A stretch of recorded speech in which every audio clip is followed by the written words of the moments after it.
మంచి వాళ్ళమయ్యాం. ఎవరిని బట్టి? ప్రభుని బట్టే మంచి వాళ్ళం. అయితే మంచి వాళ్ళం అయిన తర్వాత ప్రభు ఎదుట నిలబడ్డ తర్వాత మన మంచితనము దేవుని దృష్టిలో ఎలా కనపడాలంటే సత్యముతో కూడిందిగా, యథార్థ హృదయంతో కూడిందిగా కనపడాలి. అయితే ప్రార్థన ఏ రీతిగా ఉండాలంటే అది పాపము లేని ప్రార్థన అయి ఉండాలి.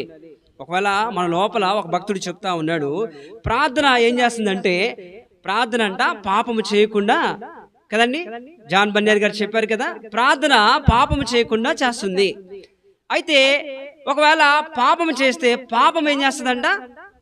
ప్రార్థన చేయకుండా చేసేది. అంటే మనం ఈ లోకంలో జీవిస్తూ ఉన్నప్పుడు శరీరపరంగా శరీరం ఉన్నది కాబట్టి చాలా జాగ్రత్త కలిగి ఉండాలి.